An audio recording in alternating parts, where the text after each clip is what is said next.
quorum, six of us here and Lori. All. Pierce Rouse, would you lead us in the Pledge of Allegiance?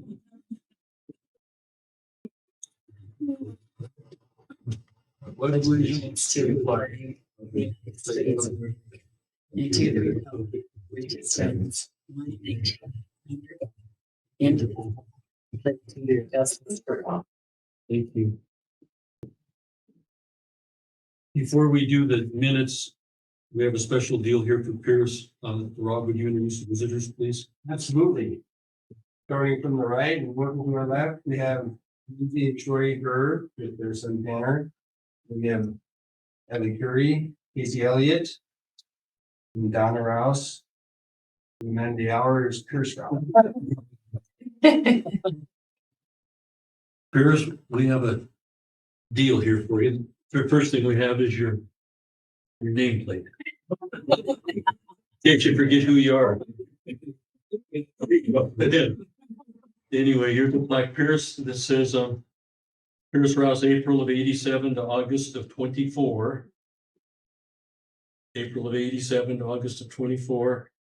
In appreciation for 38 years of dedicated leadership in public education and service to the students of Beaverhead County by the Beaverhead County Board of Trustees. Anyway, thank you. Thank you.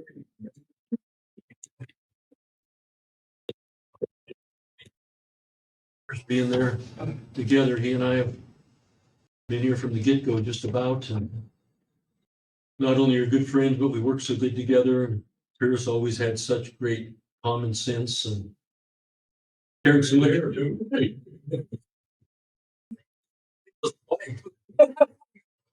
We had lots of good times on the board. We had a few little ripples in the water, but not too bad. But Pierce was always there for the students. He supported the students, gave them the benefit of the doubt always, and just were a super board member, great for the school and the community, and I miss you on the board and appreciate your friendship immensely. Appreciate that. There it is. Megan and everybody. Advice to you guys. Yeah.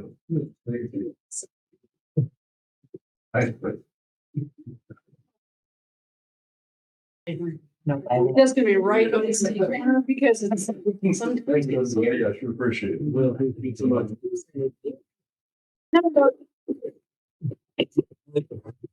Lindsay and Tanner and Troy, thanks for coming.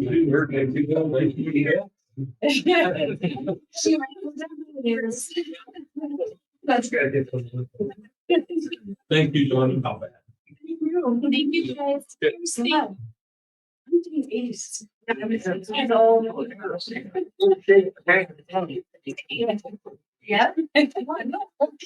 I'm excited. It's springtime.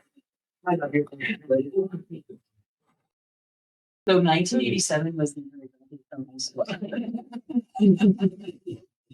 It's a good year. Trustee and I.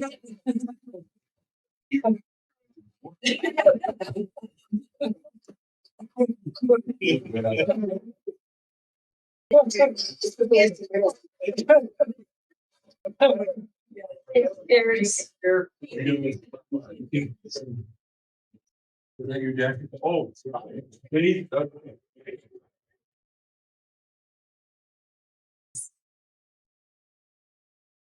well, yeah. Well, how a year? Yeah. What a great person. Okay. With that being said, then we'll skip back up and do the review and approval of the minutes. Got those emailed to us maybe today. Sent them in an email today, and then they're also in that Google Drive as well.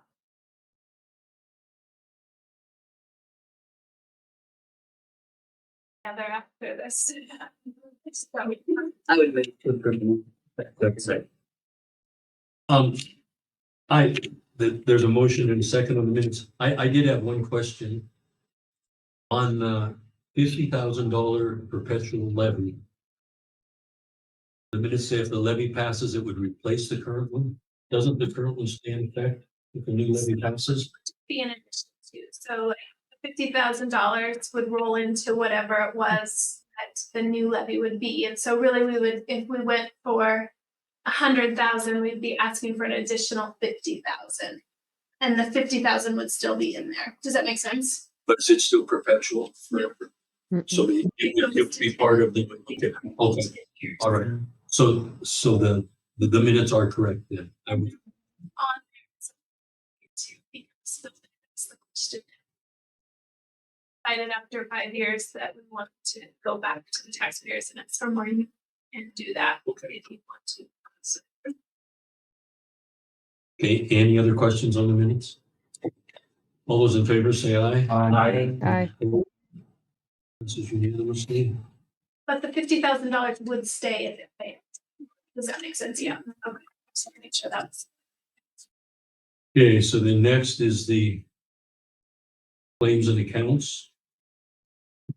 So you'll see they are still paper in the bright red Christmas holiday theme. On the first page, about 4 down, 19850 Barrett Hospital and Healthcare for $3,411.44. That's the trainer fee, and then also some speech language for our special education. 19851 BCHS Student Association for $7,634.46. You'll see on there that the biggest chunk of that is the $7,500 for the reimbursement for the superintendent search. And so these are our student accounts that we can pay out of, and then we can reimburse back from that. So that's just reimbursing that. And so that's for the superintendent search.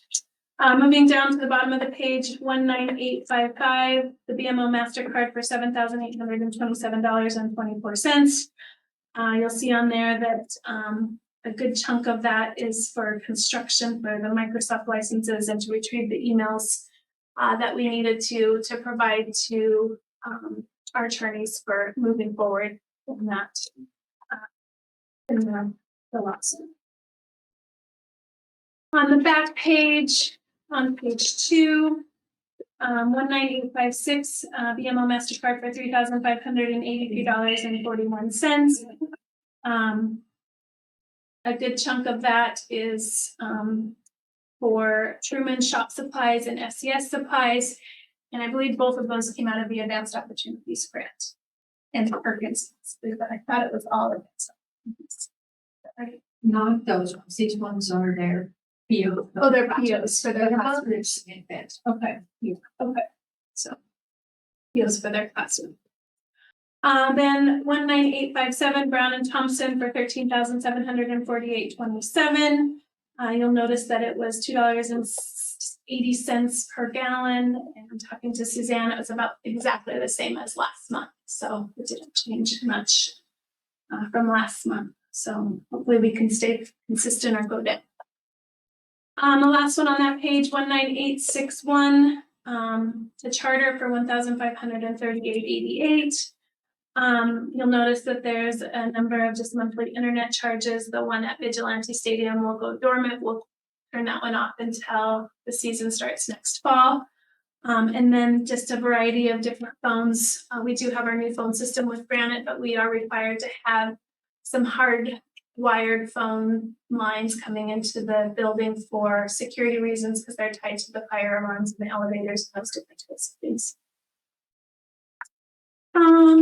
On page 3, City of Dillon water for $1,780.48. And that is for November. And as we talked, that is going to start to go down. So it is down about $300 from last month. So 19869 DPHHS Beaverhead for $2,829.48. And that's just our CSCT match. So through YBGR, so they we pay that, then they reimburse us that. I didn't highlight any on page 4. It does have the phone system, but that's a common one every month that's the same. And so if you go to page 5, 19882 Northwestern Energy for $7,771.29 for gas and electricity. And that has been going up obviously since September. In September, it was about 5,300, October 6,600. And so now we're up to 7,700. So just with the colder temperature that we see.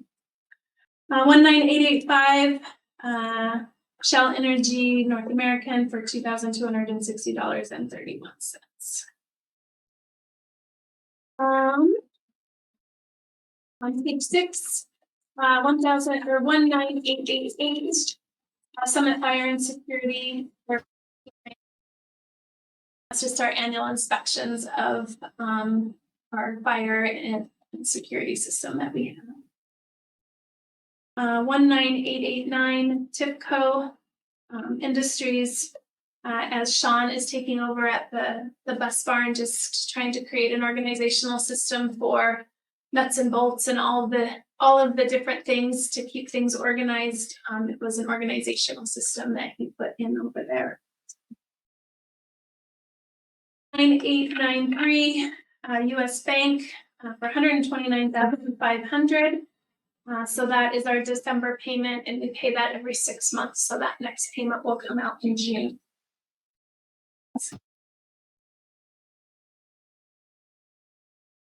Did we had any questions on any of the others?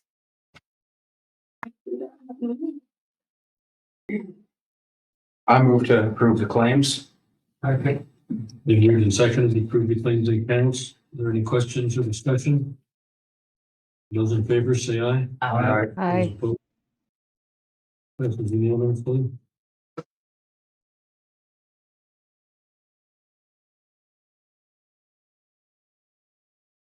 It was good.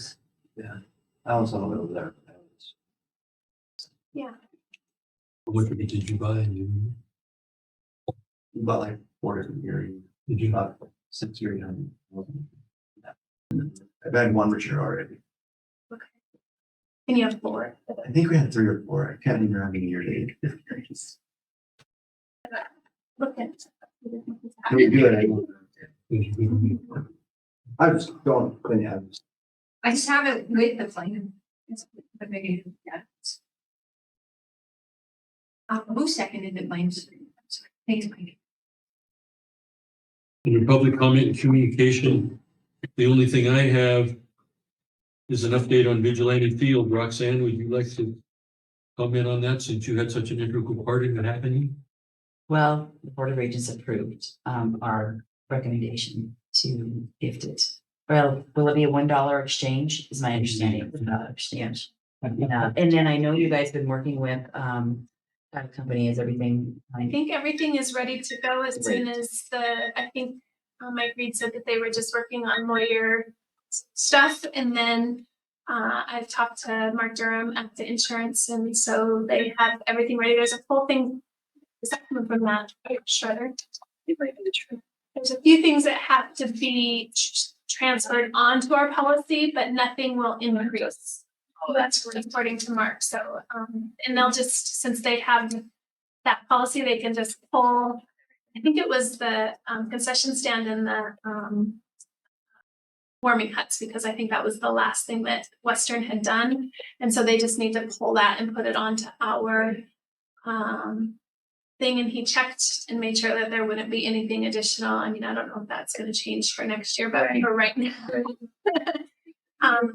there's not going to be anything additional for the remainder of this year. And so I know Brock's just working on a couple of things. And like I said, we have Sarah Bennett who's working on and basically has everything in place and ready to just move as quickly as we can. So, and I just really appreciate you connecting Mike Reed and I, Chancellor Reed, and just was a real advocate in wanting to see it come to the high school. And, that just definitely didn't have to be the case.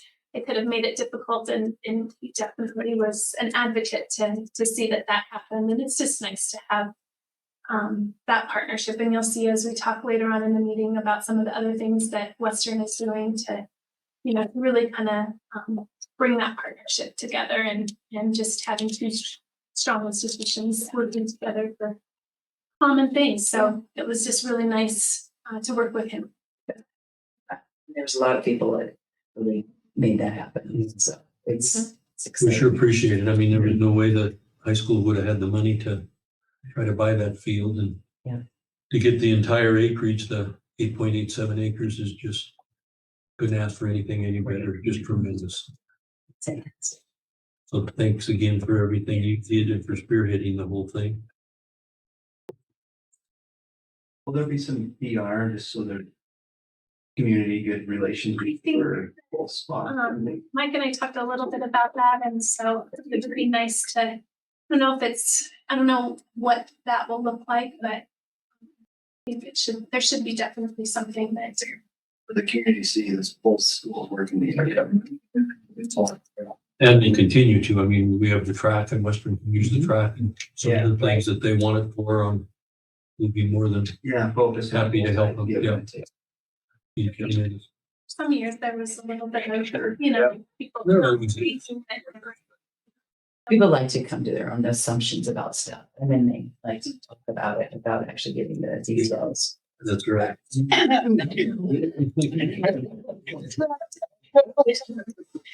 It just happens. I think that's it.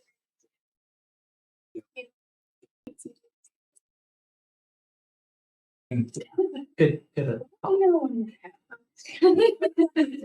We'll talk. Sounds good. Anyway, thanks again. And like I said, we're a tremendous thing for both Western and for the high school. Both, so really neat. Yeah, and the Board of Regents absolutely had zero issues, and it's just easy. It's So wonderful. it's great. Right, they didn't have any questions. No. That's just It's great. just unanimous. Well, it's really neat where it almost touches our other deeded property. Without a doubt. Kind of brings our whole campus together. It's really cool. And it's still a great high school football field. Anyway, Although I did tell Shane that Stockman needed to probably step up and redo that score. they got to redo it, then the young building too. Jokingly, but kind of seriously, and he agreed. Yep. He was like, To be blue and gold now. yes. Different ideas. Not scheming, but. Disgusting. Any other public comment or communication? If not, we'll go to the superintendent's report, Megan. All right, 6.1, I have on here that Mr. Maloney would be here, but he took the FFA to Big Timber today. David was gone, and so he provided Rob with the information. So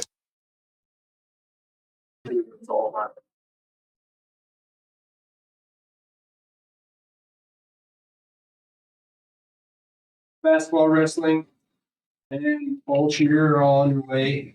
If you look through here, it says we have 29. Well, first of all, Mr. Igo isn't here because he's on basically a family trip. And so Mr. Mackey went to with the FFA students, I believe to Big Timber. He's receiving FFA students, and that's why he's not here. And so,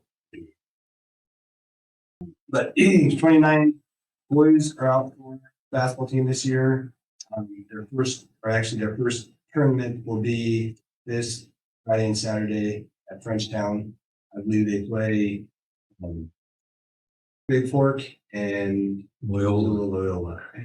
Loyola's on a tear. They what are they 50 some games in a row or something like that. So, good job. be a good competition. Yeah, very good competition. And then the first room game will be Tuesday, December 17th, next week, against Butte High. It'll be a doubleheader with the girls. You can look there. We're just right about the same numbers we've had the last games. Girls, they had 20 student athletes for their team.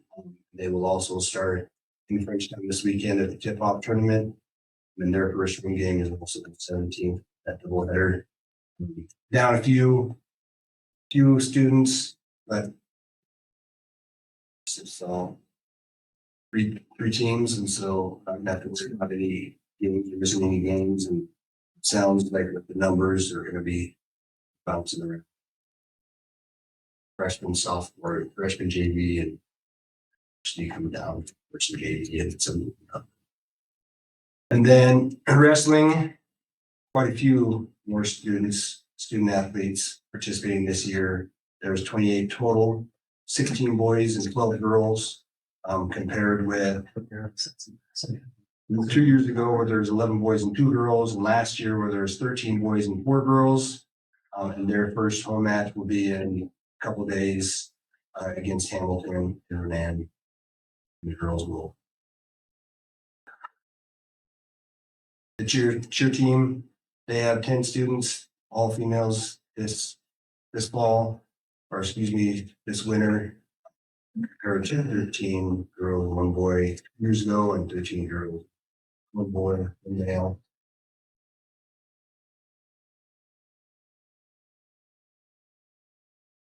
Closest I think we've been to a boys' football team, it's like. Yeah. Good for the boys wrestling. So Do we get kids from Bridges for wrestling? I don't think we have any this year. Well, we are co-op. Co-op. Brock called me today and said that they're just out judging livestock, and he's like, it is windy as heck here. I said, it's pretty cold. He's like, I don't know, I'm in the bus. He's supporting. Where is he at? Big Dam. Big thing, oh boy. It's windy there, but it's not any place else.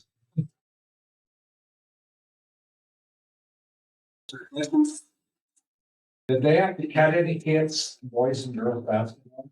Girls know. Yeah, there was one. It was the last entry. And they, that would have made 7 seniors, so they had 6 seniors. The pocket schedules are distributed and there's plenty more out in the lobby or out in the main office if you need any. You'd like. Pockets. Yes.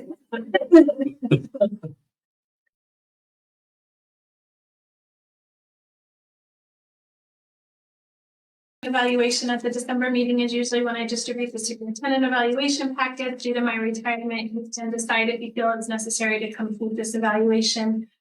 I do think that when I announced my retirement, Gary mentioned and you guys discussed it not being necessary, but I wanted to make sure and put it out there. I do have the packets ready for you if you would like to complete the evaluation. And the past the deadline to return the evaluations was December 31st. And they go to Gary, and that gives them enough time to compile them for the January meeting. I didn't have it as an agenda, like a motion or anything. I just thought you guys could talk about it and decide if you thought that it was necessary. I don't think it's necessary. I don't either. I don't need You've done a great job, Megan, and that would have shown up in the evaluation had we done one, I'm sure, so, appreciate everything you've done. That was the evaluation. We can hurry up and do when that happens. So everybody's okay with that? Okay. Thank you. Superintendent search update. So I have shared a number of documents and pictures with Montana School Boards Association and opened it up for a lot of staff members to kind of contribute different things that they felt might be important to highlight. And they have begun putting together the superintendent profile for our open position. I have included in the packet a copy of the draft. I think I sent the latest draft this morning. It's kind of been a little bit of a work in progress.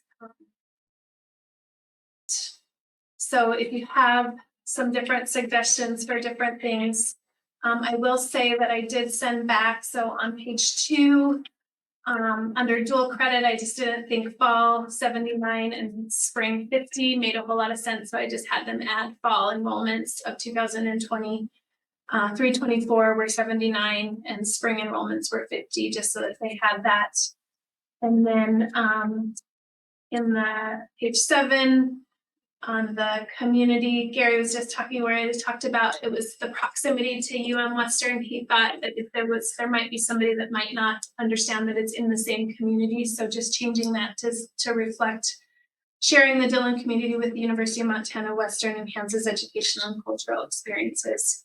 And then I haven't sent it back, but Rob had just noted maybe spelling out what ACIT stands for, just so that they know what's in that building. And so I will send that back to them with that update. And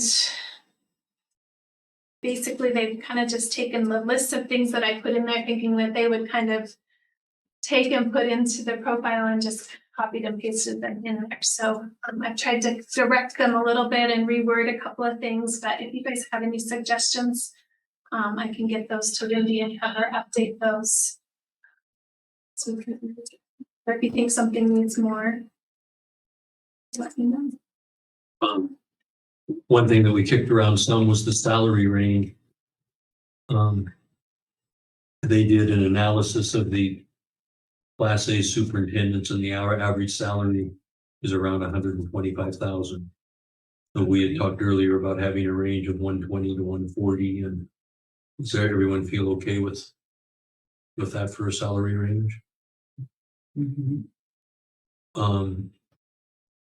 The other thing that we needed to do, and I've been emailing Deborah Silk today, is to try to figure out a closing date when the application process would close.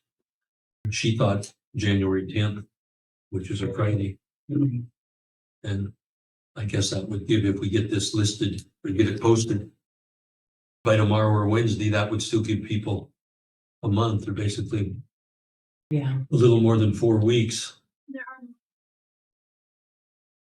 Yeah. So it's on the website that it's going to be coming available. So I've had people asking about it and I wasn't sure. Is ours as a county high school, is this job title a little different, superintendent / principal? So should that sway the salary range, or I don't I don't know. That's I have. One of the things we'll have to discuss when we, There's not very many other ones that I'd say no. us. You think it should be, you're thinking it should be higher? I don't know, that's-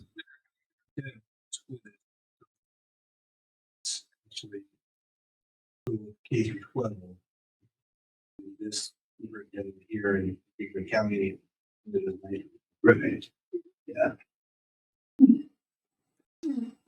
Yeah, this is both the principal, the superintendent and principal position, because Rob is the assistant principal, and if we were K through 12 school, you would have a superintendent, and you would have at least one principal or maybe two principals, Right. and then an assistant or two. So I don't know. I mean, I thought of the same thing, Phil, how that should affect the salary range. They do take on more responsibility, but at the same time, there's only 4 classes of students instead of 13. Yeah. I don't know, that just popped in my mind. It's different than the rest of them. Yeah. Than the most of them. Yeah. Yes. Yes. Yeah.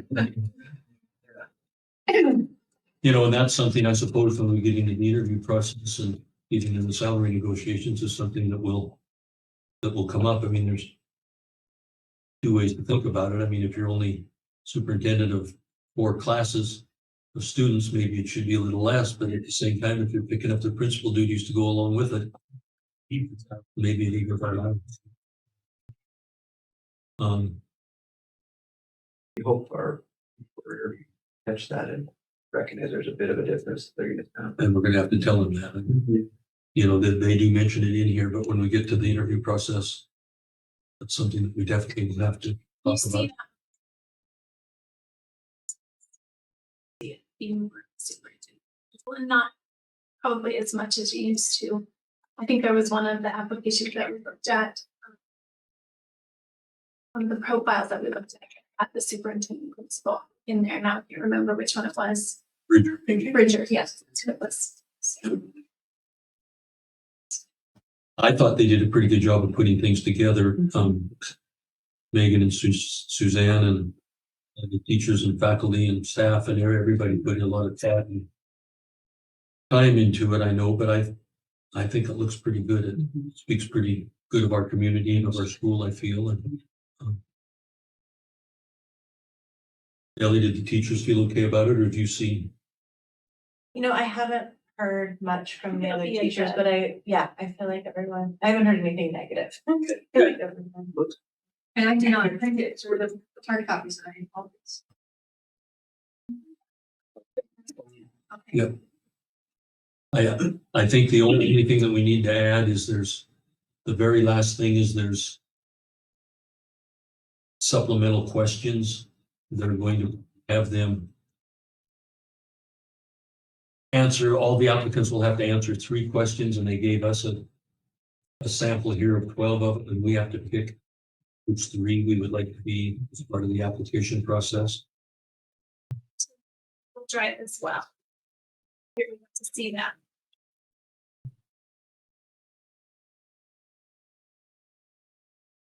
Yeah.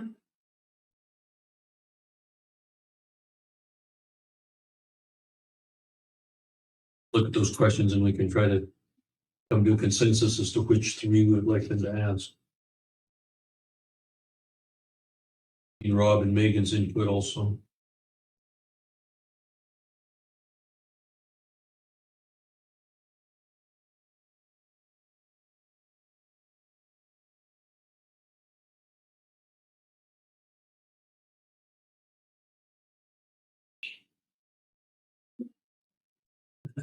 Three? Yeah. I thought maybe 4 and 12. Yeah, I think 4 and Okay. 4 and 12 could be combined into one if they'll.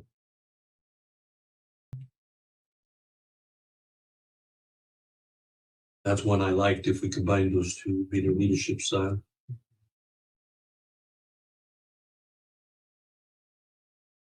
I like number 2 about what your major contribution to the school district would be.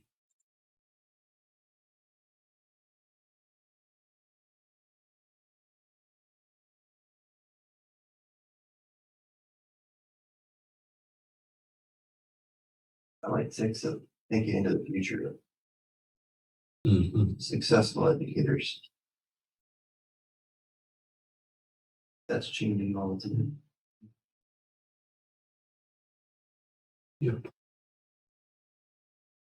Number 8 on budget. But, yeah, no. Yeah, it's hard to just pick 3, it looks to me. And I'm sure some of these, I mean, these will be answered in their application, but when we get to the interview process, I'm sure some of these can be asked of the interviewees at the time, I would think, so. Probably say that to TSBA, that if people want to ask these questions, but we'd like a little bit more information in this area, so maybe they could hear a question that direction.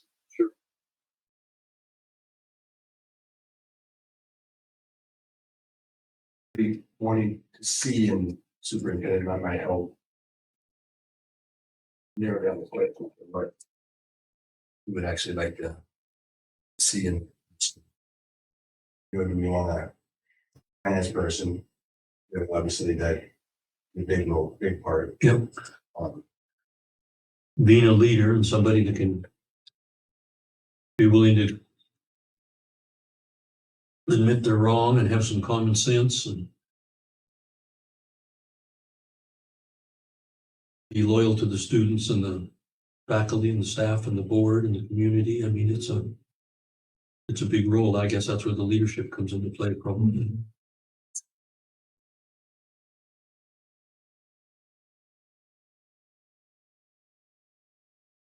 Do we have to decide these 3 tonight? Probably should, we can go on with the meeting. You guys No, can no, kind of think that's about okay. this if you want. We don't have to decide right now. And even though I don't think it is extremely vital that we get the perfect 3, because I'm sure we'll all have questions that we can ask when we interview them anyway, which could be some of these, but This, as much as anything, I think, is just to make the applicants think and put down in writing how they feel about some of these as far as the answers go.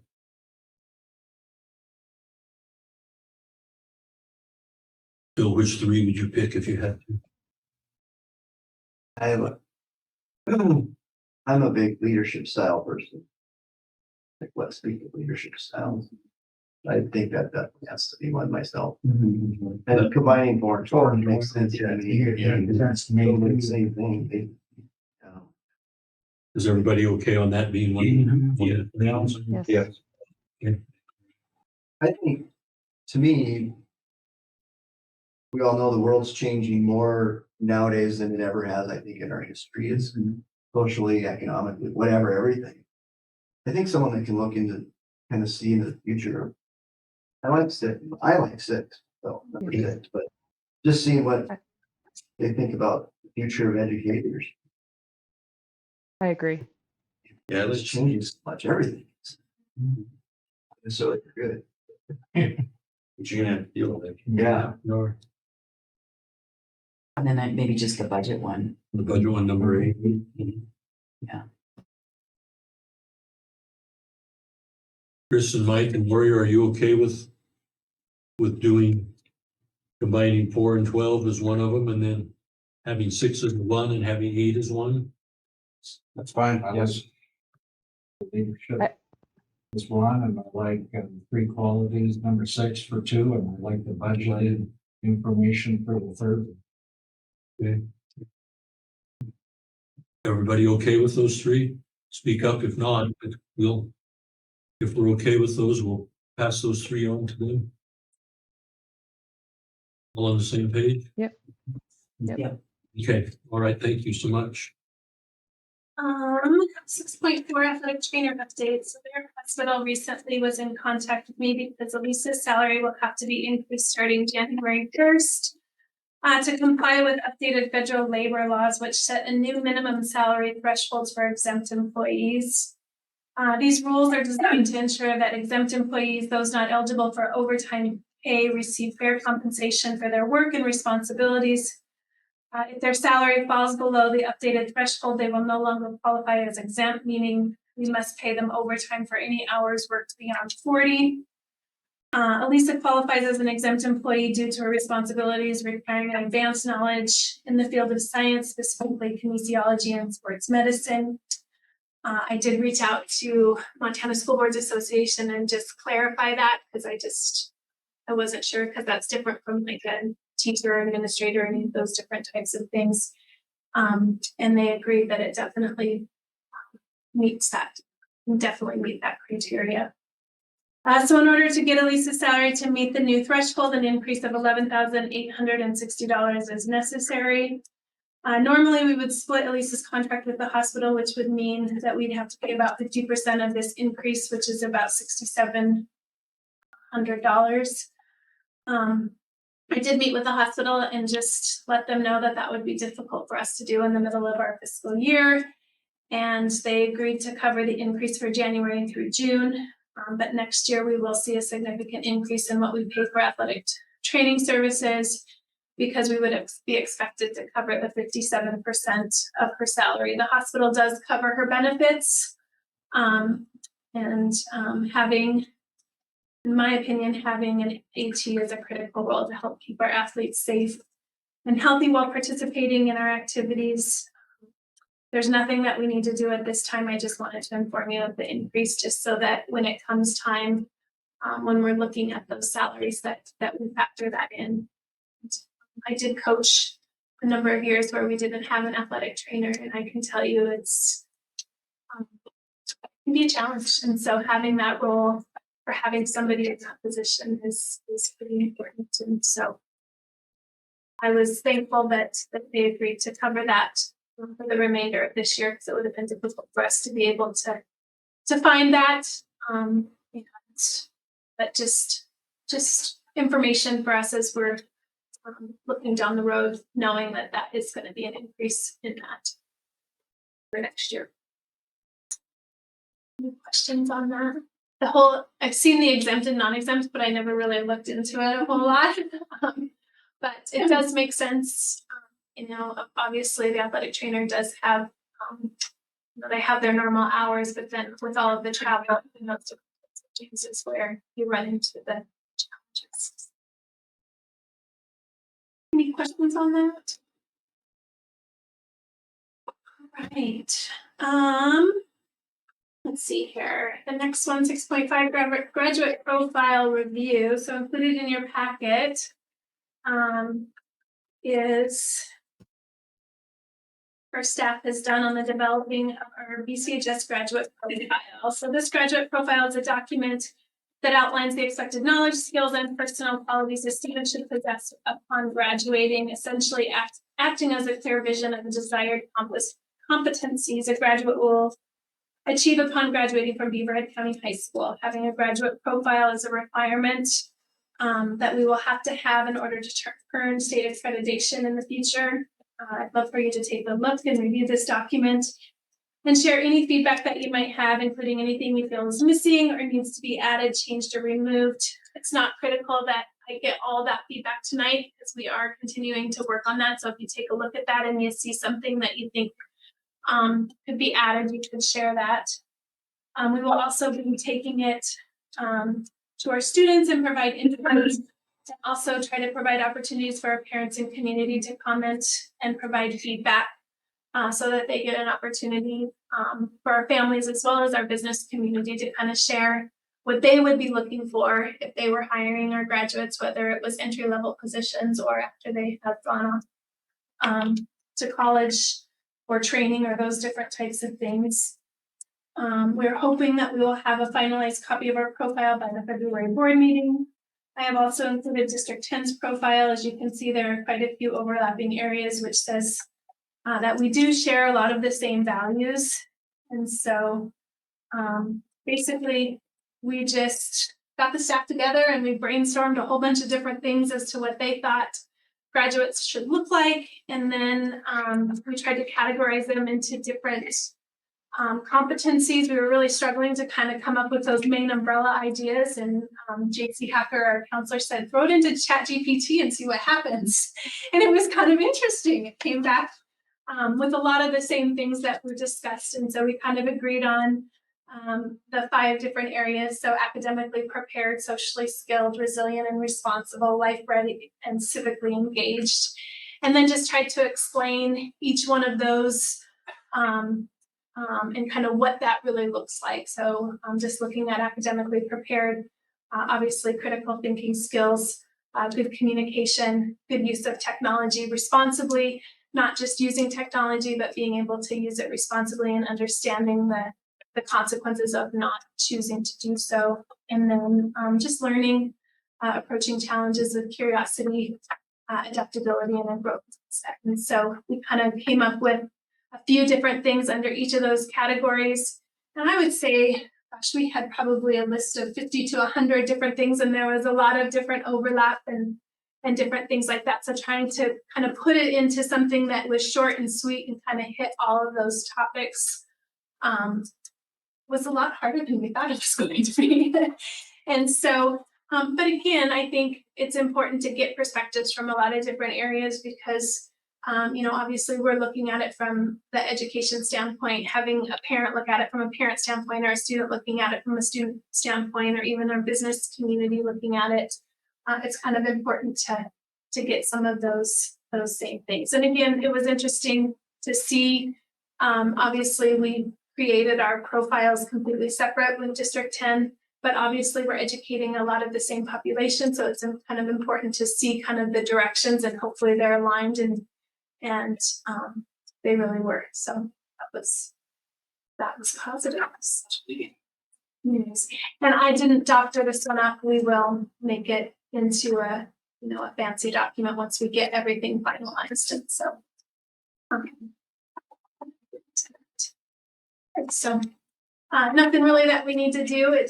I wanted to share that with you and give you guys the opportunity to provide feedback, and I'll take it whenever, because like I said, it's just one of those kind of working documents that we want to fine tune, and we'll obviously be developing as the years go on. So every year, probably evaluating it and, you know, as things change or as things come up and new things that we have to add, we can certainly. Anything just quickly off that you guys notice right away or that you think? I think it looks really good.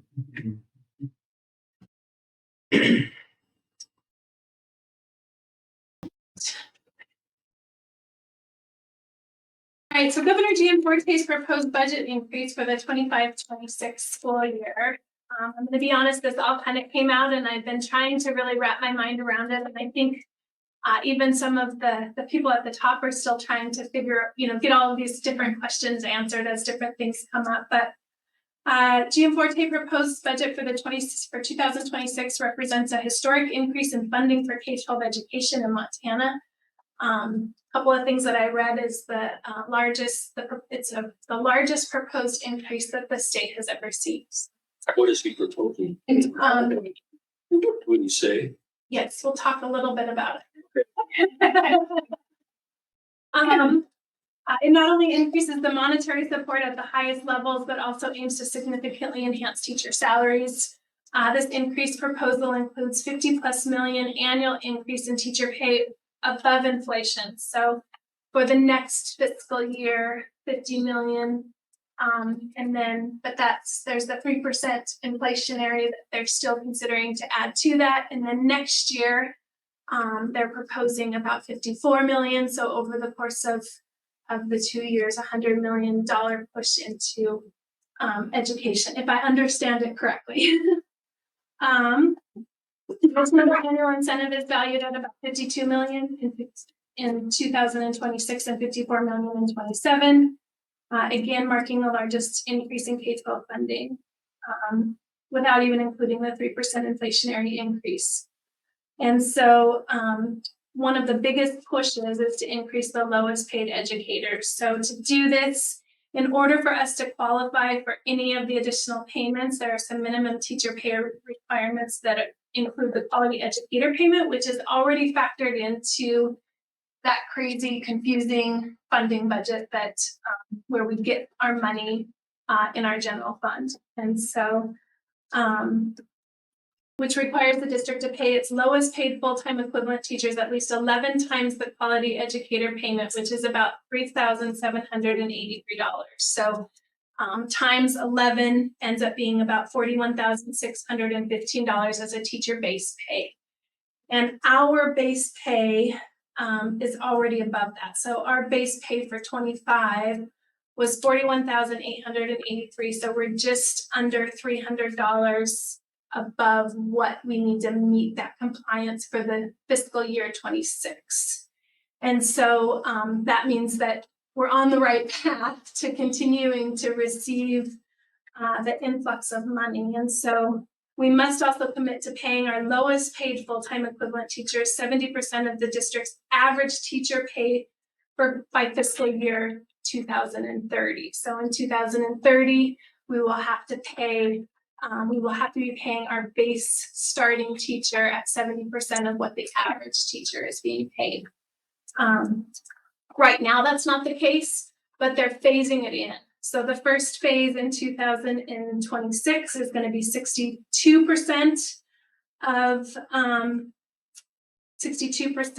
of the average teacher pay, which we already are above what that is. And then in 2027, it's 64% of the average teacher pay, and our average teacher pay was just over 65,000. And so, and we are right at that at 41,640. So we're definitely on the right track.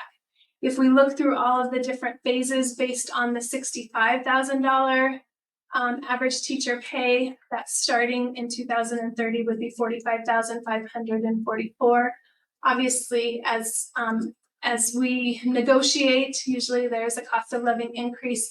So I definitely believe that we are on the right track for that. And so if we can show that we meet these thresholds, and they do say that it's whichever is greater. So if for example, 62% of the 65,000 is just 40,000, which is quite a bit lower than what our teacher pay is, the 41,000. We would have to go with whichever one's higher, the 11 times the 11 times the quality educator payment, if that makes sense. So basically what that means is if we meet all this compliance, we get double the quality educator payment. So right now we get about $3,700, $3,700 for all of our full-time equivalent employees. So if we have, let's say, I think we had 26.3 full-time equivalents, because we do have some part-time teachers. So like if we have a 0.5 and a 0.5, that equals to 1. And so I think our full-time equivalent for this year, Suzanne ran that was about 26.3, something like that. And so we would get 26.3 times the 3,700 for the quality educator pay. But the incentive for this is that they're going to double that. So we would get the increase of that same number, if that makes sense. So obviously we would have got the 37 times the 26.3, but now we're going to get an additional quality educator payment if we meet those thresholds. And just based on some of my calculations, it looks to be about $100,000 extra on top of what we would have gotten if we just got the original quality educator pay. I looked at Montana School Boards Association, and they are projecting us at about $98,000 for fiscal year 26. And so my calculations and their calculations are pretty close. And so, and again, that's going to be outside of hopefully the 3,000 or the 3% inflationary that they usually just give to schools in that situation. So that's all they're talking is the 3% plus the salary incentive deal. So there's some additional money that's in there as well, and I'm still trying to work some of it out, but some of it's going to come from another big push is cost of living, trying to create a situation where we're creating incentives for teachers to be able to live in these communities that have just a high cost of living. And so like, for example, you go to Bozeman and you make $41,000, you're not going to live in Bozeman. You're going to be driving, I don't know from where, to be able to get there. And so trying to build some of those different incentives in there. And then another thing that they're talking about is the Future Montana, and our Advanced Opportunities Grant is a good example of how they're trying to build into the funding structure opportunities where schools are taking advantage of trying to advance a more skilled workforce. And so, for example, we have a wide variety of dual credit classes that kids are taking. And we're starting to see more of those programs. Like, for example, we've got a couple of kids that are taking the CNA through Montana Highlands, the auto trades, those different types of things. If you can prove that those programs that they're getting, that we're supporting at our high schools, are putting them on a pathway to things like nursing and the skilled service trades in automotive and those different types of things, looks to be like we can get some additional funding that goes into that. There's also a quality educator increase for district clerks, which I think from what Lance kind of mentioned today was about another $8,000. And so they're just trying to find different ways where they can put money in to different areas to incentivize getting skilled teachers and graduating skilled students. That makes sense.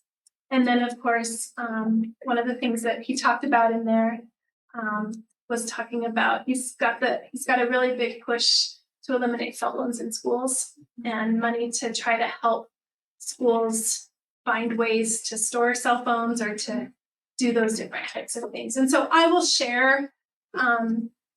I've just been kind of getting in the last couple of days, so I haven't really been able to process it completely. I reached out to Lance Mountain, and he's super great at kind of getting back to me on some of my questions. He was traveling today, so a couple of my questions I didn't get answered.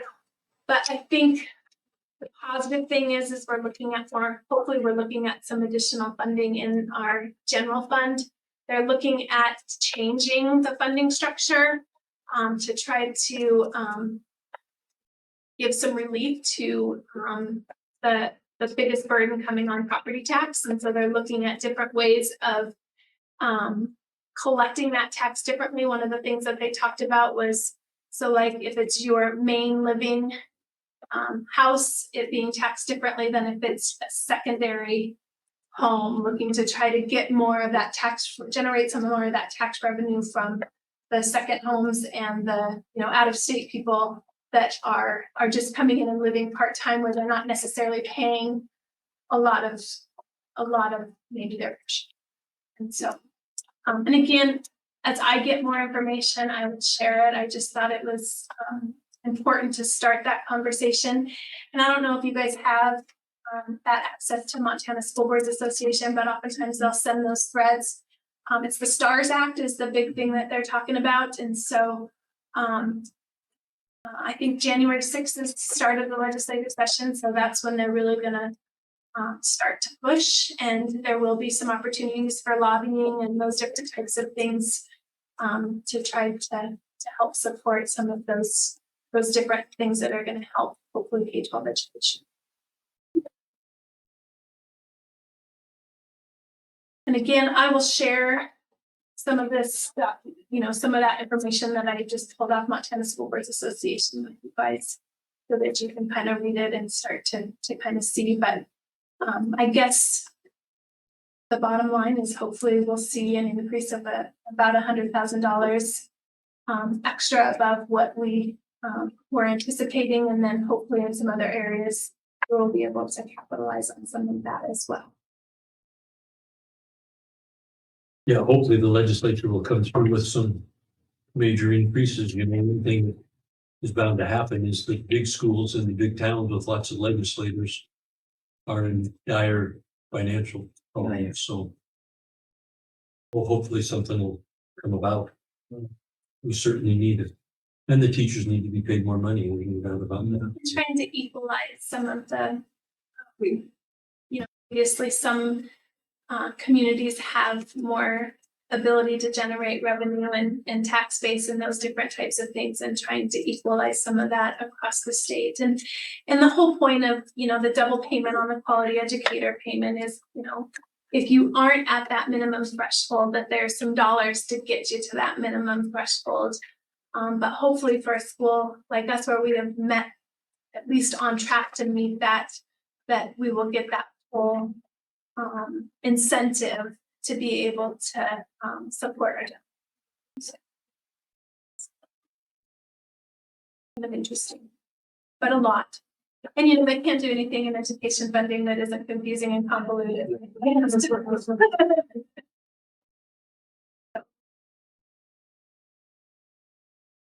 Right.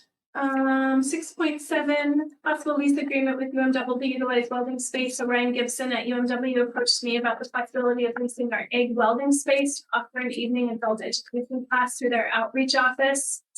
I'm planning to meet with Ryan and Caleb this week to discuss the possibility, but wanted to share with you guys to get your thoughts. Gallatin College has had a lease agreement with Bozeman High School for many, many, many years, and Caleb knows both the teacher at Bozeman and the professor at Gallatin College. So he was going to kind of reach out to them and have some conversations with them about different things. So if it's something that we pursue, we would be in contact with them to make sure that we created a situation that works best for both entities. Western agrees that if they do this, there would need to be a financial commitment. Obviously, our egg welding is a critical part of you know, what we do every day academically, and so making sure that we have the funds to maintain and support additional use on some of that equipment. And so I would love your guys' thoughts and what you guys are thinking. I think they were going to try to go with the University of Great Falls, and they were going to rent a mobile welding situation, but it looked to be pretty cost effective. But as they really dug into it, the actual cost of it was going to be quite a bit more than what they thought. And so in their mind, if they can invest in the infrastructure of what we have instead of investing in a temporary mobile situation, it would be better for everybody in the long run. And so again, it would mean creating a partnership that I think we have to be as transparent as as we can. I know one of Caleb's biggest concerns, even when they first started talking about it, was who they were going to have teaching those and making sure that they could make it work. That he could work with that individual person. And I think it's the Lima egg teacher that they have, and he knows her very well and feels very comfortable. So that kind of softened his tone. As, I mentioned it to him, and I don't think we have any obligation whatsoever to do so. I just thought it was important to kind of hear what they had to say and what that possibly could look like. And so I don't know what your guys' thoughts are, or if you have any of this. For a question. I don't think equal if we could, but something would work. Obviously, financially, we have to be taken care of to some degree. It'd be great if we could do something like that for Western. Overall, Caleb is, I think he's supportive of it. I really do. And I think that he's seen it work with the Gallatin and the Bozeman. I don't know if you guys are aware, but his dad was one of the ag ed instructors at Montana State for many years. So he knows a lot of those people. And so has been familiar with the kind of the partnership that they have. When they first presented it last year, they had a contract that they had with Gallatin and Bozeman that was like from 1993 or something. And I said, well, I think we need a little bit newer information. And so Ryan did get their latest one. And so we would take a look at that. And then of course, I just think it's important for Caleb to feel, ultimately feel comfortable with the whole thing. And so having him be a big part of that and looking at that. And then obviously how you guys felt. I think it could be positive. I just think that we have to really structure it the right way to make it be positive. So just wanted to share that. Advanced opportunity accountability check. So our CTE teachers are working on the January accountability reports for Advanced Opportunities grant that we received last year. This grant provided $26,000 for our CTE teachers. And again, that's our ag, our industrial arts, our FCS, and our business. To reduce out-of-pocket material costs for student projects and expand personalized CTE opportunities for our students by providing financial support to cover student participation in FFA, VPA, and FCCLA.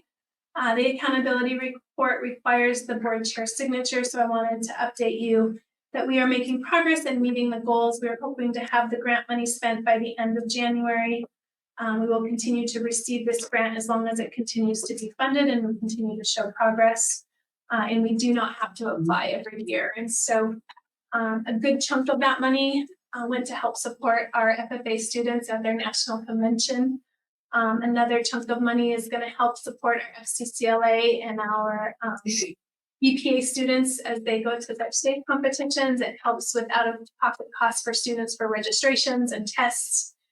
They can purchase like official dress, so like the FFA jackets and those different types of things. And then, like for our industrial arts classes, instead of charging any kind of student fees for materials, we can use that money to purchase that, again, to reduce the out-of-pocket costs, to minimize and break down any barriers for students not being able to afford to do the projects that they want to do. And then, of course, I think this is where we can tie into the Future Montana and hopefully trying to show how we're preparing our workers to be skilled workers in a wide variety of different areas. And so, for example, our construction technology class is maybe going to do a complete process of trying to update the sinks in the FCS classroom. And so they would go in and do all of the measuring and the looking for what sinks that they should buy, those different types of things, and kind of in their plumbing unit. And we can actually use the Advanced Opportunities grant money for the materials, as well as helping to pay for all of helping to pay for all of those different types of things, but providing them a real life experience in what a remodel is going to look like, especially when it comes to plumbing. So we'll see. So I think it's really positive, and again, our CTE teachers are really working hard to create opportunities for students and to to utilize that money in a way that has a big impact on hopefully them. So yes. Any questions on? Does the grant go up each year? So that's we aren't 100% sure. It all depends on the number of schools that apply. We did get in on it at one of the earlier stages. So I am a little bit concerned that we're not going to get as much next year, but we are showing progress, and we are, meeting, the different requirements and being able to do that. And so we're hopeful that it'll stay about the same. We could lose a little bit and we'll.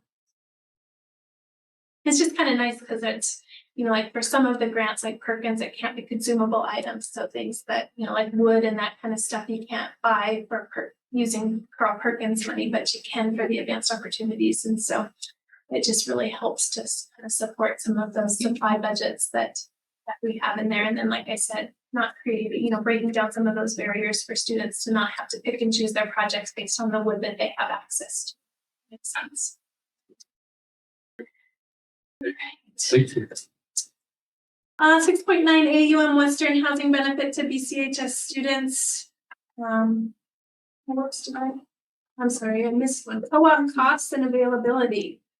So Brock was approached about the possibility of setting up a co-op with Sheridan for both boys and girls tennis. We currently have a co-op for Twin for golf, wrestling, softball, and baseball, and Sheridan for wrestling and possibly tennis, and Lima for boys basketball. Not every year do we get kids in all of those different areas, but we do often. So although we are very in support of providing opportunities, it's starting to be to that point where we feel like it's important to consider possibly charging a fee for these co-ops as personnel, transportation, and housing costs for tournaments and those different types of things continue to increase. We feel it's important to possibly consider creating some type of a charging system for schools so that we can bear some of those costs. Brock is going to look into it and make a proposal to you in the January meeting. But I just wanted to mention, again, it's not that we're trying to take away those opportunities, but obviously when we're providing those programs for schools at the full capacity, it would be nice to kind of share some of those costs because right now they don't have anything invested into that. And so I do know that Brock talked to one school that they have a funding or they have a charging calculator that he was going to try to get access to how they do it. So there are schools out there that are doing that. I just, like I said, with things increasing so much and the different things that we pay for, I think it's just important to have them have an investment. Yeah, I think it's really important. It's just, what do we have? Probably you listed them there, 9 or 10 co-op deals, which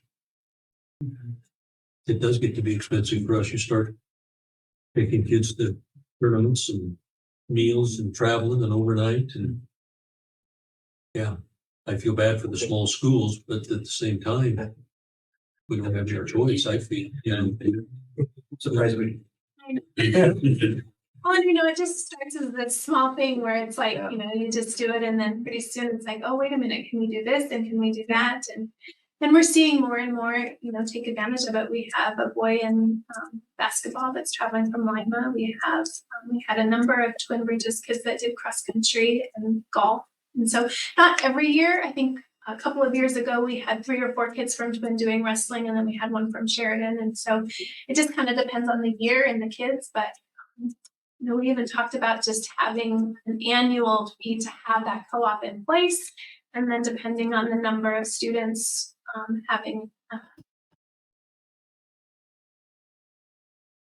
obviously it's a significant savings for a school district if we didn't have to offer wrestling cross country. I mean, that would be a big savings in terms of we were in a position where we can field most of those teams. And so It's not like we're trying to come together to create a situation where we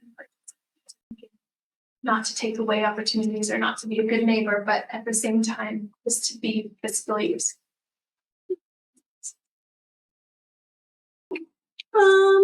6.9A, UM Western Housing Benefit to BCHS students. I wanted to mention our appreciation again to Montana Western for their efforts to break down barriers for our students to earn a college education. I don't know if you guys have seen, but Western did put out a new package called the Beaverhead Bulldog Bundle, which is a special offer for high school seniors graduating in the spring of 2025 who are residents in Beaverhead County. The Beaverhead Bulldog Bundle provides free on-campus housing for those students who choose to attend Montana Western, helping local students save significantly as they begin their college journey. This is obviously a huge benefit with the increasing cost of higher education. And so I feel fortunate to again have them as an educational partner in our community. And so, and that's for all of Beaverhead County. So Lima, Dillon, all of our rural areas as well. And so Tremendous. it's a pretty big deal. So Is it room and board or just room? Just room. Just room. What's a room cost? I think it's about $3,500 a semester. That's tremendous. Homeschool kids too? Homeschool? Oh, that's a great question. I would assume yes. is anybody in? I would assume yes. Yeah. It's Beaver County. That's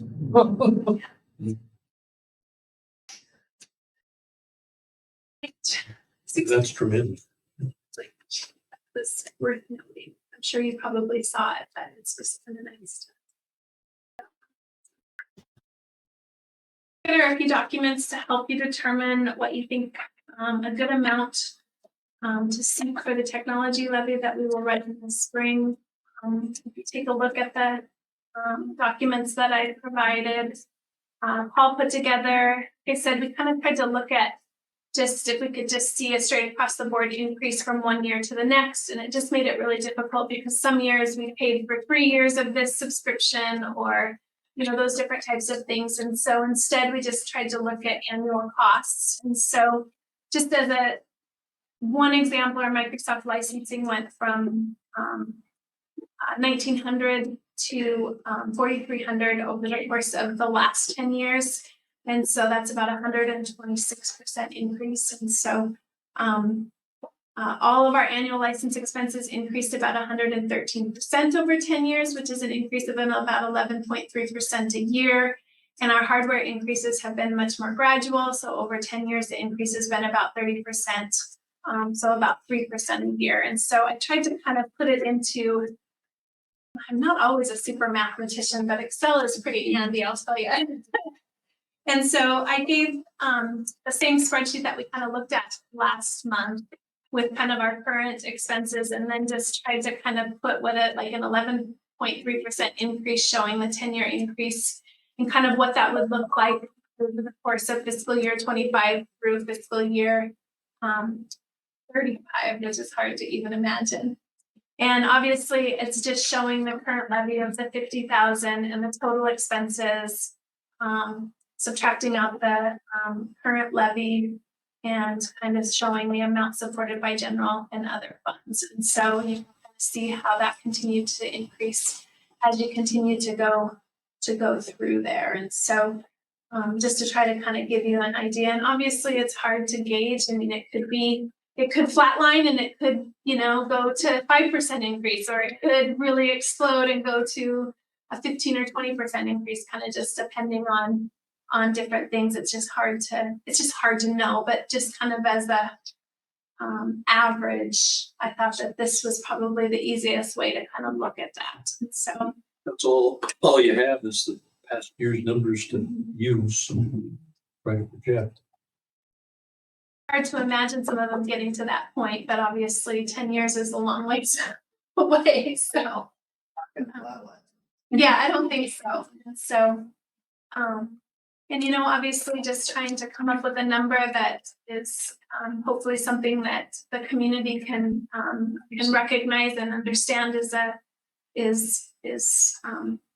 responsible, if that makes sense, and obviously see if we can kind of figure out what that balance might look like. And so I did kind of add a couple of different layers to the projected increase or the estimated annual tax impact on 100,000, 200,000, and 300,000, as well as the $600,000 homes. And so, and again, these are all estimates because, you know, we don't have actual numbers. I did have Suzanne send it off to somebody at NASBO to see if my calculations were on the right track, and we found that they were. And so you can kind of see, and again, this is just the estimated tax impact is on the amount changed. And so obviously the 50,000 is already in there. And so if we had $125,000, if we ran it for 175,000 and asked for $125,000 extra, the tax impact on a $100,000 home would be $5, if that makes sense. Annual. So on a $600,000, it would be $30. And so kind of see where that goes. And again, that's pulling that 50,000 out because that's already been taxed, if that, or already been expected, if that makes sense.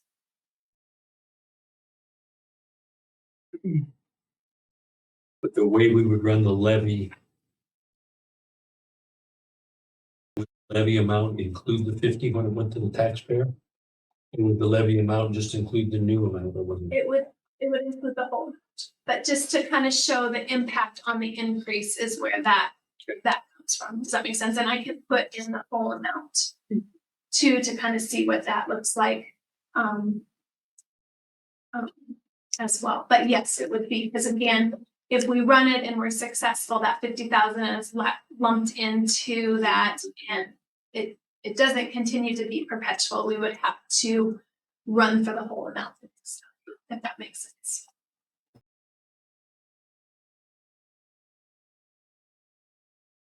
Based on the figures that we came up with, I mean, we certainly need an increase of 150 to 175, it looks like. I think so too.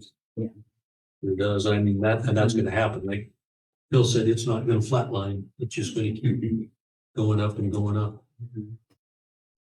I think the key is to try to find a number that, because obviously we want to make sure it says, I think if we do everything that we can to make sure that we make it so that they feel like it's a number that they can live with. Right. So that makes sense.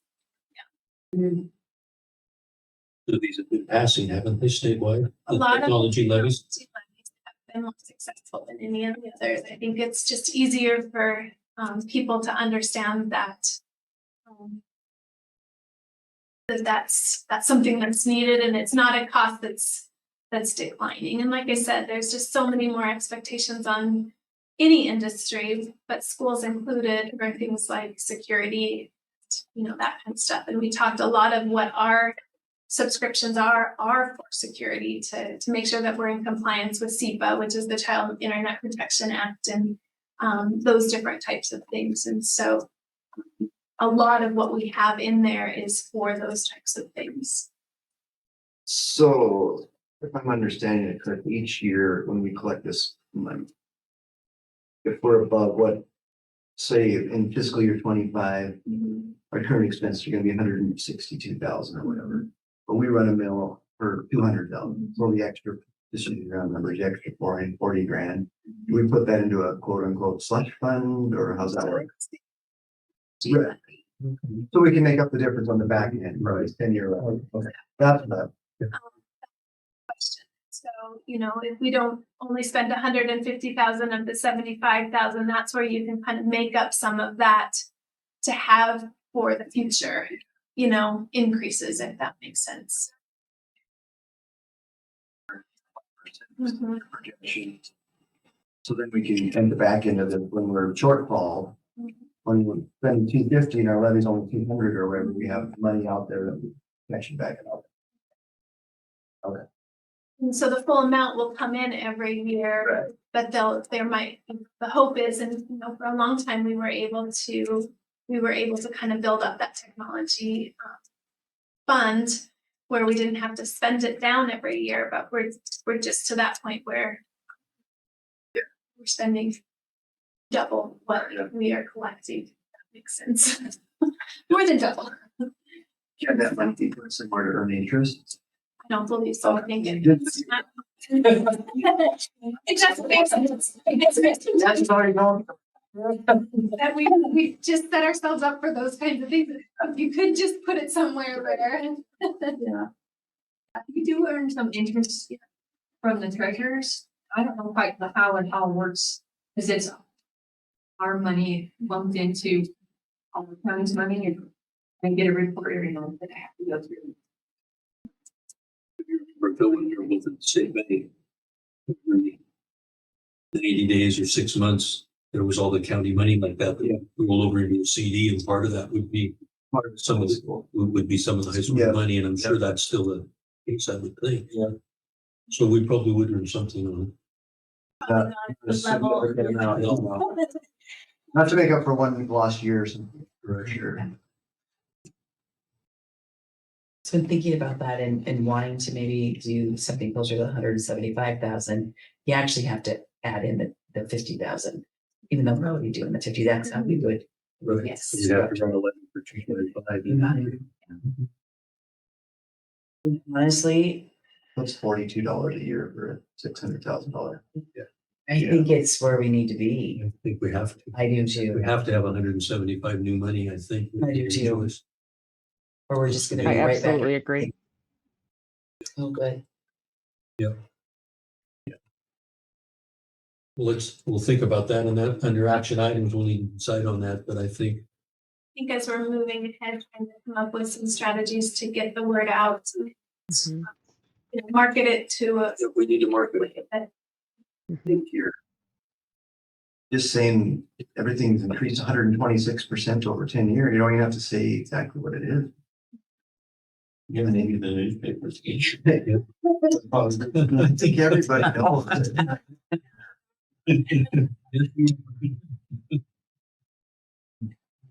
We hope you. Live in a world where everybody has technology as a pocket. Yep. 24/7. They're up, yeah, because they.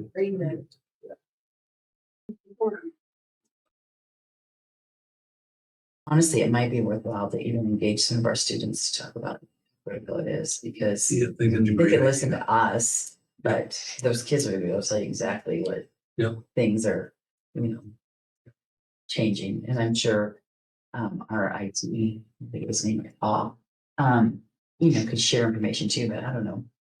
Hearing from some of the students would be good. Yeah. You can go talk That's to their moms and yes. dads and grandparents. Got some PSAs, maybe with the radio or. Send a couple kids down to talk to the end. Mhm. Yep. Yeah. Great idea.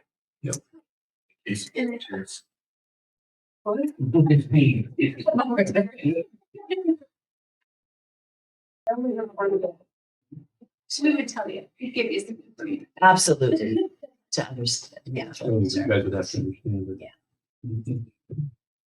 But I think that will be a critical part as we're moving forward. We make a decision as to what to do is creating a plan for how we get the information out and let people know what the actual impact is going, potential impact. And again, it's all, Right. I think District 10 is decided. Were they? I'm really going to do it. Okay. So that I think would be helpful. Mhm. This is once.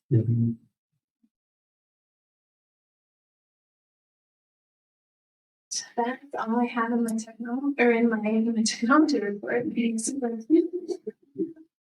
Questions for Megan on her reports? If not, we're going to Rob's report. All right, you have the packet, I'll kind of go over, so the utilities report, we are still. Cleaning up for 90 for this, I guess.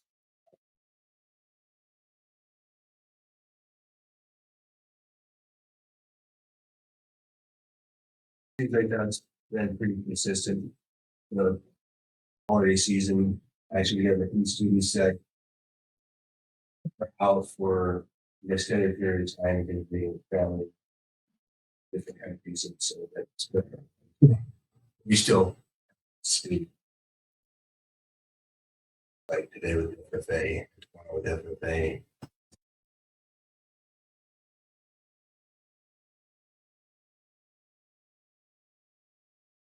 Some behavior.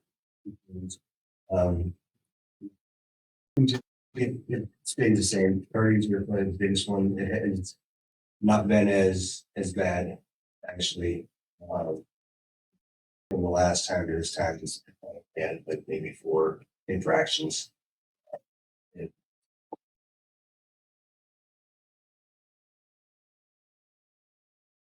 I mean, November, we were definitely November, just half as much. Which we wanted to take. Freshman, have to test out the waters and then they're like, oh. This is our understanding that. The consequences. Then we go to that mental health assessment that we did with the guy. This hacker kind of put on the nice pie chart that shows that there's, it kind of covers depression and anxiety. And if we look at it, she tested about 78% of the sophomores, juniors, and seniors. The freshmen was done it earlier in the year without our VHI. There's a that we use side of suicide. So she kind of assessed the freshmen earlier in the year. Now we are assessing our classroom, if you will. If you look at that, she said, according to the U.S. Department of Health and Human Services, approximately 32% of teenagers experience anxiety disorder. And what we tested at was 7%. So we're lower than the national average. Then when it comes to depression, using that to QA, approximately 13% of teenagers across the country experience symptoms of depression, and we're at 6%. And then suicide risk, there's an amount there, but I didn't want to say in comparison. That makes sense to me. Should say. Questions on it, I should say. It's good to have a whole project. If the students scored a little bit higher, that's a conversation they'd have with Mrs. Hacker or BHI. Includes some mental health professionals that are on standby and all ready to go if we need extra help, and so far we have that. And then it gives us kind of pulse on how our students.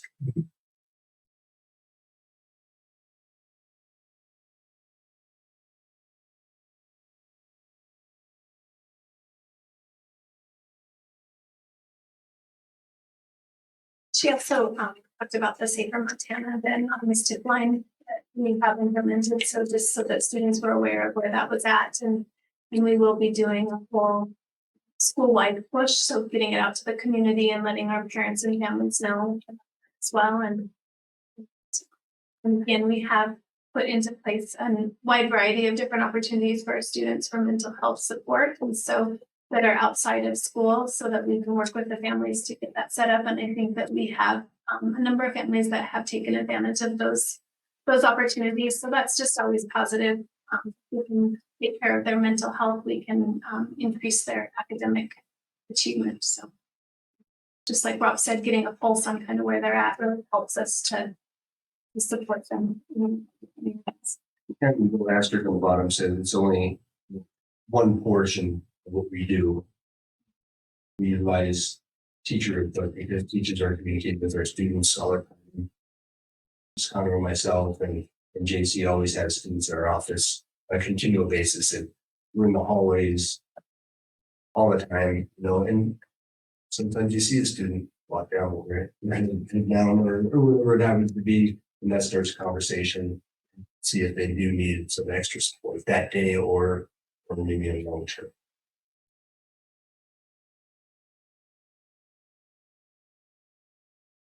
Next thing is board policy 2410P, and that is the one that I kind of discussed last time where if a student who goes through the youth challenge and has certain parameters, they would receive a diploma from Beaver County High School.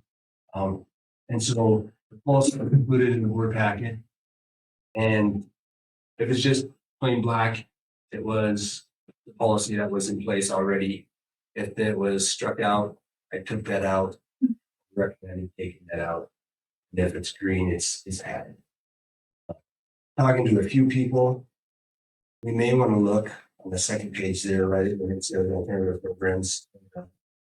Number 2, it says passing the HISET exam with 50 points and NYCA. There's talk about going back to the GED. And so if we wanted to write this so it lasts and don't have to go back and change it, if they ever change it to the GED, we could put in there passes the high school equivalency exam. But there's 50 points. There's more than just passing. The minimum score to pass the HISET is 45 points. So there's 5 tests.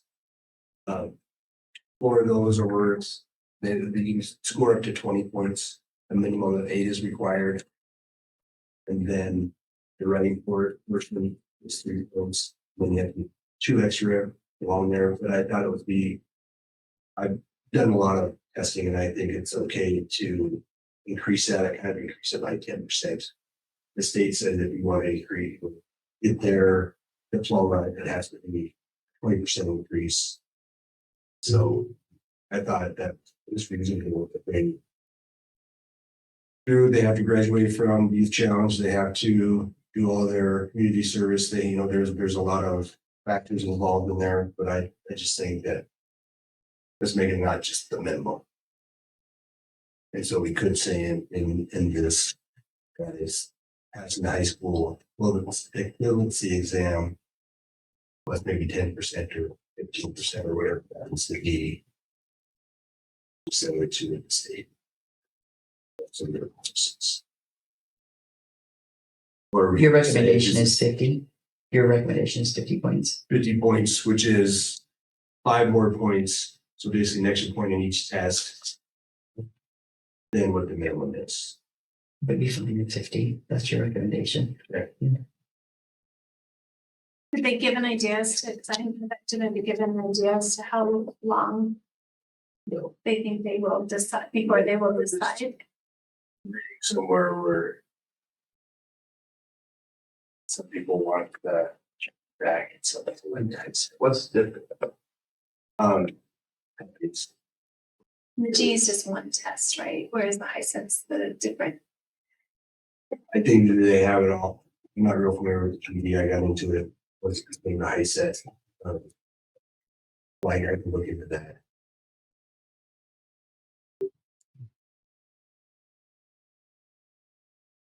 That's it.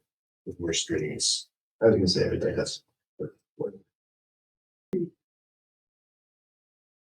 Could we put in HISET or GED plus a certain percentage to keep above the, There you go. the minimum, just so you don't have to write one for everything? Assuming the GED scores are different. You can say the same thing, 10% above. that. Yeah, Yeah. whatever That's that's what- state or standard or whatever. Yeah, the state adopted high school.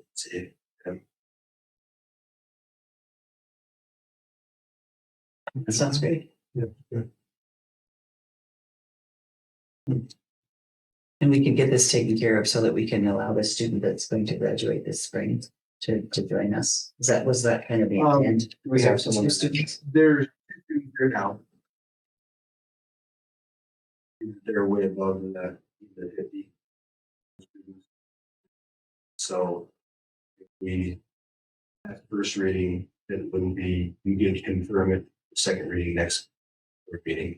Then And you can approve it with the changes that we discussed, and we can add those changes in there and for the second and final reading. And obviously, if there needed to be updates to that, we'd have to go and have another reading, but if. That sounds good.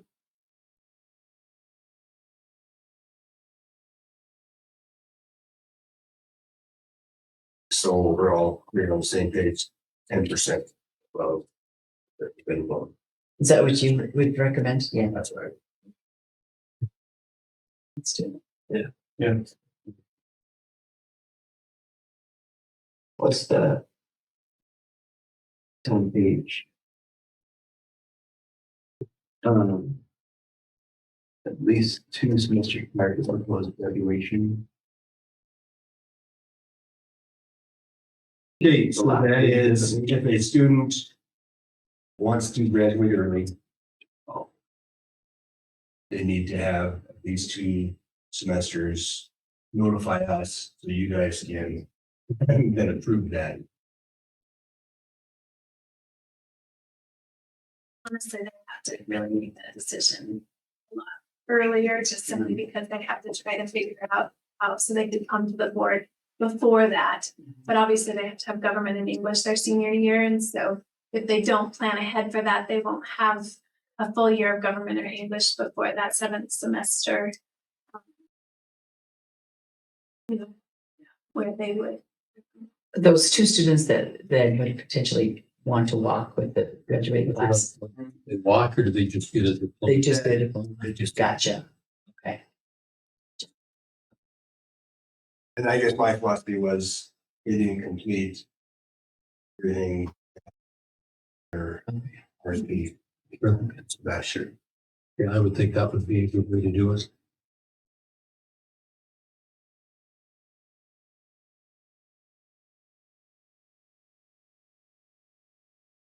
But I think it's neat if there's a way that they can get a high school diploma, Absolutely. that's great. Any other questions for Rob? If not, we'll go on to the consent agenda items, maybe. 8.1 board consideration to open negotiations with BFT. Included in your packet is a letter from the Beaverhead Federation of Teachers requesting the board open up negotiations for the 25-26 school year. It would be my recommendation that the board make and pass a motion to open up these contract negotiations with the BFT. And just to kind of give you an idea on that timeline, usually those negotiations don't start happening until we get information back from the insurance companies on different increases. And so it seems like it gets later and later every year. So it's late spring. And also in the legislative Right. years, we don't know what the monetary Exactly. increase is going to be, so. That one's up. They are, discussing some of the different things and looking at, different things that they may come to the table with. Would make a motion to open the negotiations for the 20. Second. Then moved and seconded to open negotiations for the 25-26 school year with the Beaverhead Federation of Teachers. Favor, say aye. Aye. Aye. Passes unanimously. Ellie, if you would just pass that on to the union that you can't do anything until we know what the increases are going to be and what the legislature does for funding, so. Okay, thank you. 8.2 board consideration to fill the open custodial position. So did mention that we got a full application. We did interview for that position today with Jack, myself and Rob. I am recommending that we hire Joel Smith. Be my recommendation that you approve this hire. He is an individual that has quite a few years of experience in custodial work and seems to have a positive spirit that would bring a good atmosphere to the school. And I did talk to him a little bit and say that I would be making the recommendation today. And since we interviewed him today, he was still visiting with his wife and was going to maybe visit with Suzanne tomorrow and talk to her a little bit about a couple of things. And so But because I didn't want to have a special board meeting, I wanted to go ahead and ask for you guys to approve that recommendation if we were able to come to an agreement that would work. And obviously it would be pending board approval, but also background check. I would recommend that you approve this hire. Second. Been moved and seconded to hire Joel Smith as our custodian. Any question or discussion? Those in favor, say aye. I, Opposed? Board consideration to hire Roy McQuiston as a mechanic in our transportation department. So I'm asking the board to consider hiring Roy McQuiston as a mechanic. He would be replacing Cy Westfall, who has kind of done that role in the past, and he really has filled in for Cy for a significant period of time because he had some medical stuff, and so he's just kind of been subbing, and Cy's just kind of decided that he doesn't want to do that any longer. And I know that Sean could really use John and Sean could really use the help with that. And so I would recommend that you hire Roy to replace Scott. Second. Been moved and seconded to hire Ryan McQuiston as a mechanic in the transportation department. Are there any questions or discussions? Those in favor, say aye. Aye. Any opposed? Passes unanimously.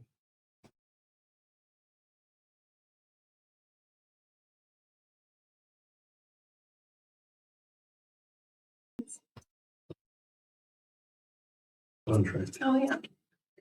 Okay, we're going to the action items, Megan. 9.1 board consideration to approve a pay increase for Jason Truman for teaching driver's education. So Jason Truman asked for an increase to his hourly wage for teaching driver's education. He has been teaching in our driver's education program for 10 years. And during this time has, over the course of 10 years, has had one raise of $1.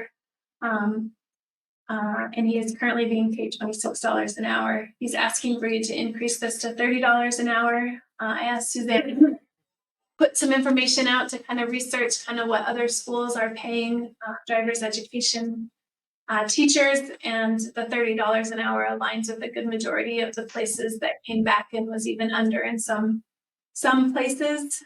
This program is self-funded, and we also receive money from the state, and therefore this increase would not come out of the general fund. So I would recommend, obviously having a driver's education teacher is a huge benefit. He does winter sessions, and then he also does sessions in the summer. And so right now we are collecting names of people that are interested for the winter session. And so I think that closes just before we leave for winter break.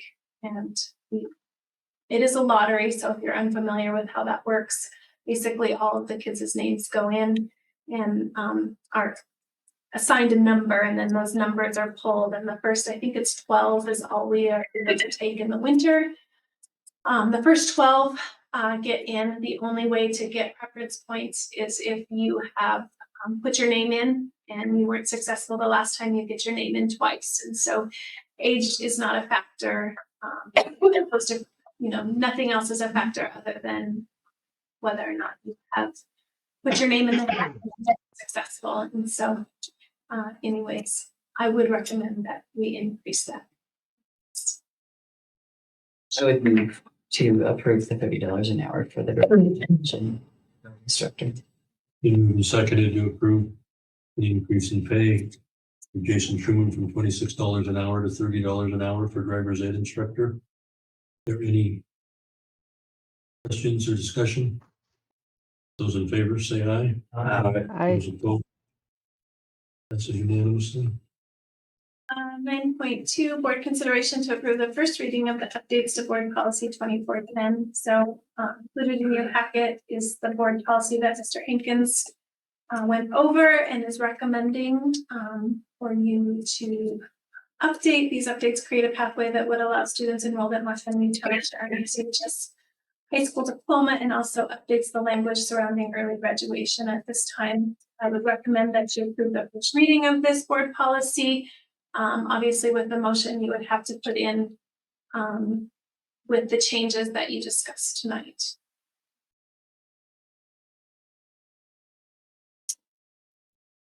I would move to approve the first reading with the changes that we discussed regarding the, I said, and GED, so that you can include both at the 10% above. Second. Been moved and seconded to approve BCHS policy 2014P with the additions that were discussed, which included a 10% over the GED or HSIT. So yes, I've covered. Any questions or discussion? Those in favor, say aye. Aye. Aye. Opposed? Passes unanimously. Rob, thank you for doing that. 9.3 board consideration to approve the MTSUIP bylaw update. So we put it in your packet of the updated MTSUIP bylaws. There has not been any changes to these bylaws since 1998. So we were thinking that they had to be signed every year. And Suzanne and I are both like, I don't think we've done this. And she looked back and couldn't find it anywhere. And it turns out it hasn't been done since 1998. So due to them making significant number of changes, they're asking all districts to review and approve these bylaws. MTSUIP is a Montana Schools Unemployment Prevention Program and provides education and information on a variety of things surrounding unemployment. And so it would be my recommendation that you approve the updated bylaws at this time. And MTSUIP works very closely with Montana School Boards Association as well. I think they're like a part of, I think it's just usually their emails, yeah. Make that motion. Second. Been moved and seconded to approve the updated bylaws of MTSUIP. Any discussion? Questions? Those in favor, say aye. Aye. Opposed? Passes unanimously. Board decision on the amount of the spring technology levy. So after discussing the technology levy information earlier in the meeting, it is time to motion and approve an amount of a technology levy. And so I think we should consider at least the 175,000 plus the 50,000 that we currently. 175. I do. Yeah. I mean, so to run it for the 220. I do. I mean, unless, I mean, there's a lot of reasons I think we could justify that. I think we have. Yeah. I second that. Okay, moved and seconded to approve it or to run a technology levy in May for $225,000, which includes the 50,000 that has already been levied, so it'll be 175 new money. Is there any discussion or questions? All those in favor say aye. Aye. Opposed? Passes unanimously.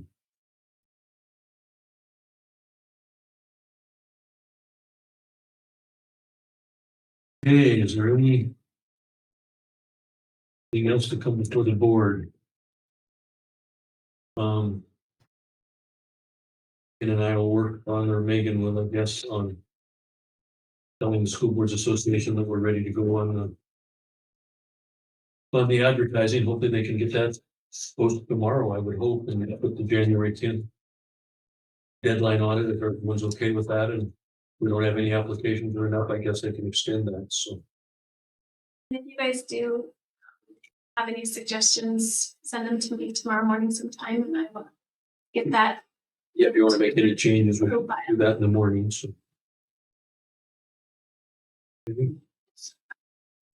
Anybody else have any questions or thoughts about anything? I guess for me, the electronic things. I would maybe like it's just negative brief. So Okay. then I'm not, even on a computer, talking back and forth. That's kind of how I am too. Yeah. Agenda.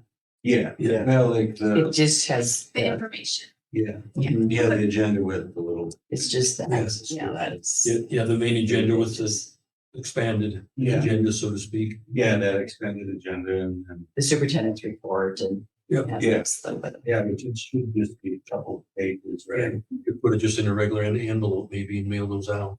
Well, I would just, Just have it. yeah, It's still gonna be in the packet. yeah, That's true. yeah. And then you have that. And then the different items. Yeah, that's what I had to do tonight. I could get at that and then try to look at it. I feel like it was. I thought it was, Well, I enough. liked it. Yeah, I think for me, I usually have to get packets until Monday afternoon, any, So so you don't even get a chance. yeah, so then it was great having. Yeah. You know, I want to send the updates as I get them. Usually I just bring them to the meeting, but as I get, update to the packet, I can send them. That's I had some things I couldn't find or they weren't there. I don't know what, but. The minutes weren't there. Sure, it's operator error. in the Google document, is that beneficial or just in the full document? Do you guys find?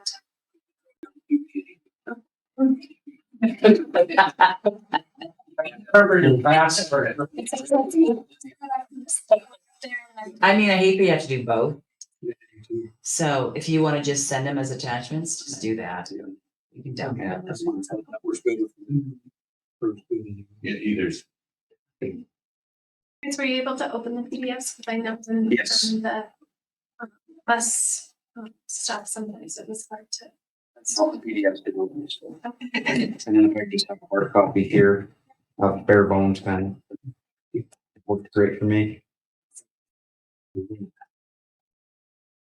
Great, everything was good? I did want to mention, I think I figured out on the student account side, how to do the electronic payment. So last month, I think we had like a $25,000 maybe on the claim. It was to go from student accounts to our accounting. Don't have to do that. So claim your credit as normal. So do the electronic student accounts.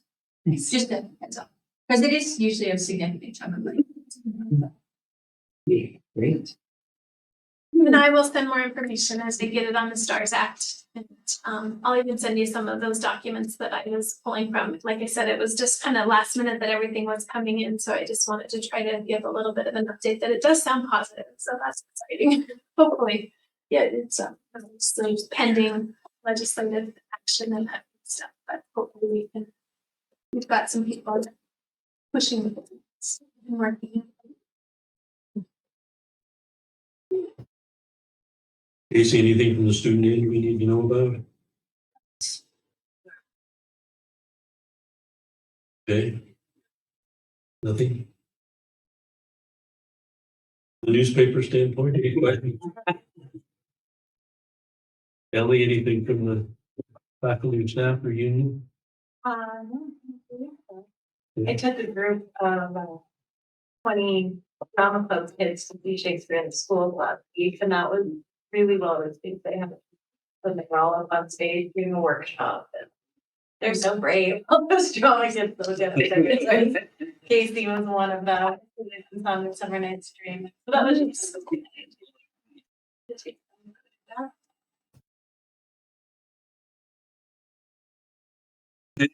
We'll entertain a motion to adjourn. Our next meeting would be January 13th. I think. Move to adjourn. Yeah. 25. Thank you, Lori. Thank you so much. Thank you, Lori. See you, Lori.